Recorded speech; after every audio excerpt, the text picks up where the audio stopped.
Welcome to Soft Talk. Today's Soft Talk is titled A Development Path Saw Giant Footprints. So let's begin. Amid charges of a massive embezzlement scam in the Ram Temple, Ayodhya, and other developments, our next door neighbor, India, needs a very vigorous reading because we have historic, special, unequal, undemocratic relations mostly with that country spanning decades.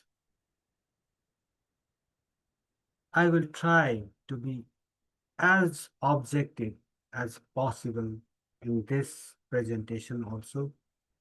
So request you to just watch this presentation, listen to it, and think about it throughout. And at the same time, I request you to subscribe to this channel, comment on our presentation, and press that like button. Your support means quite a lot to us. So I was talking about our relations with India. Remember, it is the sixth largest economy abutting our borders, abutting our country with a nominal GDP of around $4.15 trillion, coupled with the fourth most powerful military. So we will be undermining its strength, its might at our very own peril. That's why I say India needs a very vigorous reading. Okay, so let's continue.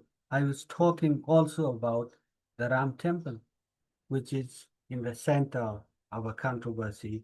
That temple, that sprawling temple, a recently built temple located in the religious township of Ayodhya.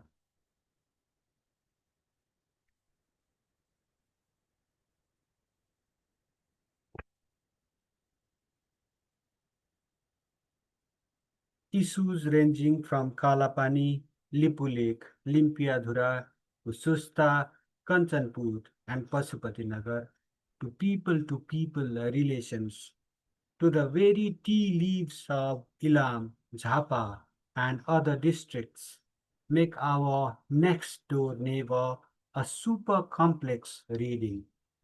But then impossible is nothing, right?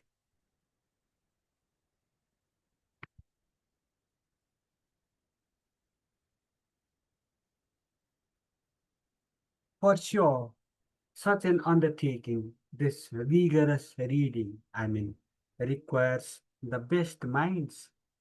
And where can one guy get such best minds, if not in the Ministry of Foreign Affairs of ours, who, together with the generals of the Bhadrakali Palace, know geopolitics and geostrategy spectacularly well, don't they?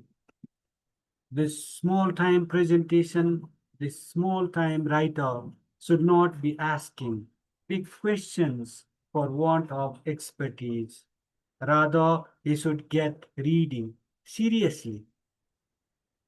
Of course, he can be no match for the best minds of the ministry and other brilliant minds that feature regularly in reputed government publications, but he can give serious reading, a serious try, even if books cost a small fortune.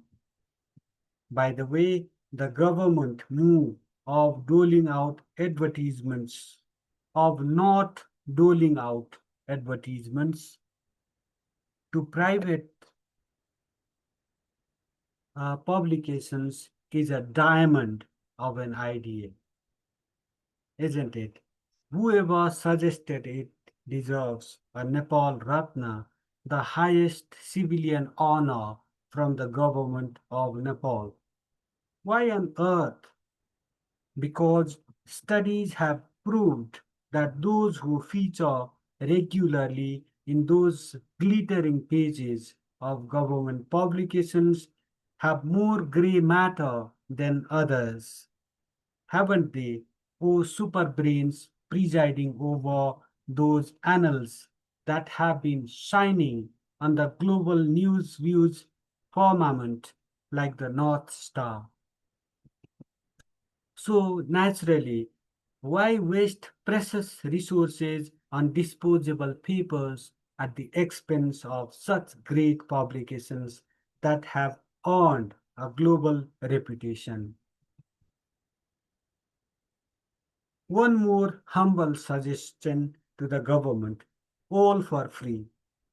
During the Panchayat era, pages of those annals used to feature Sri Panchko Mahavani, the great quotes from His Majesty the King. They would run like हामी सबै मिली देशमा विकासको मूल फुटाउनु परेको छ.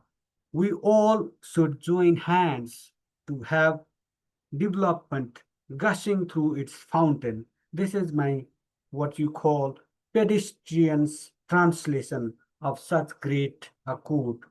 As such an inspiring course meant for the laity can have development gushing in the country like monsoon rain fed rivers.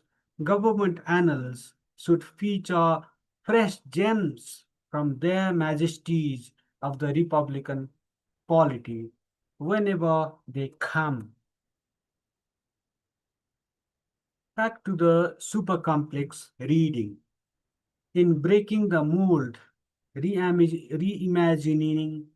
in breaking the mold, reimagining India's economic for future, Raghuram G. Rajan and Rohit Lamba highlight some of India's notable leaps: a faster rate of construction of infrastructure like highways, tunnels, and rural roads, direct benefit transfers, and enabled by the digital stack, the mass opening of bank accounts that allow the government to reach beneficiaries directly with minimum leakage on the way, and a well organized meeting of the G20 in New Delhi, which culminated in a statement that achieved consensus on some very fractious issues. In the same breath, the writers note that the move to develop smart cities, the production linked incentives to increase manufacturing in India, the reforms to agricultural markets, and the dramatic demonetization of Rs 500 and Rs 1000 notes in November 2016 have ranged from the ineffectual to the truly damaging.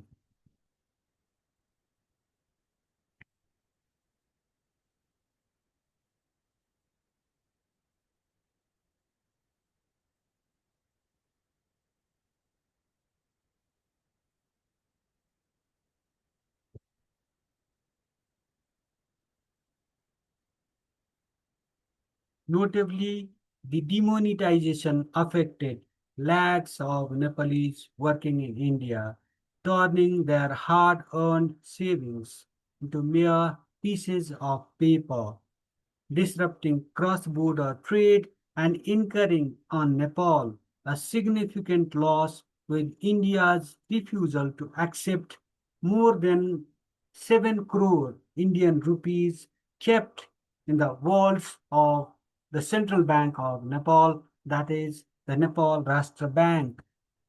That there is no accountability for this shock and loss is one more proof of the special, warm, and people to people relations persisting between our two countries for ages, isn't it? In keeping with the aspirations of a rising India, the two writers, Raghuram G. Rajan and what is the other writer's name? I think it's Rohit Lamba, argue further that a country that accounts for one-sixth of humanity should aspire for one-sixth of Nobel laureates, patents, multinational CEOs, and Olympic medals. Writing 75 years after independence, which the Narendra Modi government has celebrated as Azadi Ka Amrit Mahotsav, the writers believe that India's best days are still ahead, appealing to all Indians. We have work to do. Let us get to it. There's a feeling, especially among some of our enlightened minds, that the rise of India and China will automatically bring peace, progress, and prosperity to our peoples, to our doorsteps. Our ones conveniently forget the fundamentals. In terms of land area, India is 22 times bigger than Nepal, whereas China is 60 times bigger. Home to 1.47 billion people, India is the most populous country, followed by China at 1.41 billion and counting, and we come nowhere near. These brains, whatever you call them, conveniently forget that Nepal has not moved much northward despite the two neighbors' Himalayan scale achievements over the past 75 years in terms of infrastructure development, poverty alleviation, and economic growth.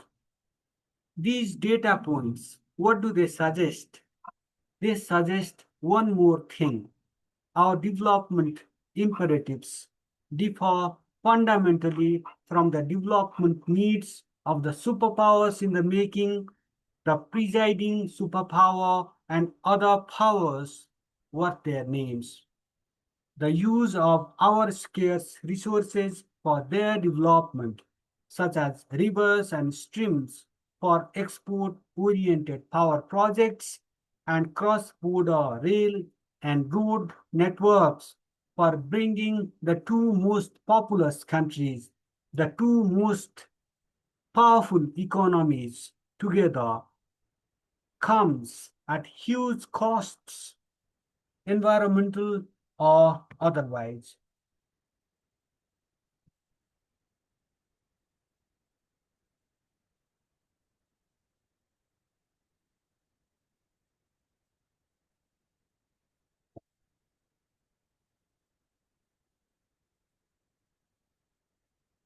Construction of infrastructure for the cross-border harnessing of rivers like the Kosi, Gandaki, and Mahakali to benefit the southern neighbor, the next door neighbor, over 75 years. What has it shown? It has shown how we have ended up footing a huge bill while catering to the massive irrigation, flood control, farming, drinking water, and energy needs of a giant neighbor. Parched fields from the Kosi to the Gandaki to the Mahakali to the Rapti, the Himalayas bereft of snow, turning into mere rocky formations, permanently inundated swathes, a debilitating loss of water sovereignty, and a rapidly denuding today form a part of the nightmare we have been living for decades. We have been putting a massive cost for unequal deals, climate change, and global warming, all in all, raw deals galore, despite a very nominal carbon footprint.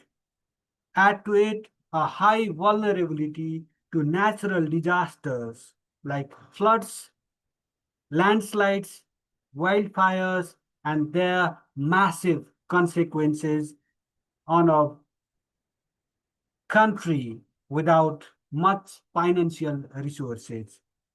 The mandarins of the foreign ministry, the Ministry of Finance, and other famous and powerful addresses don't live in a different intersection of time and space, or do they?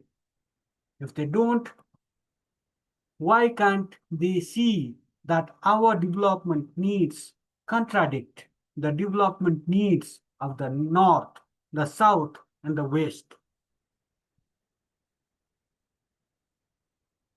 Amid a development frenzy that involves the construction of infrastructure like cross-border road and railway networks and export-oriented hydropower projects for regional and global integration, the time has come for our government to put conservation in the driving seat. I mean, nature conservation in the driving seat of a fragile country as it hurtles down a development path without giving much thought to the actual needs and export potential of a mid-sized country of barely 30 million people.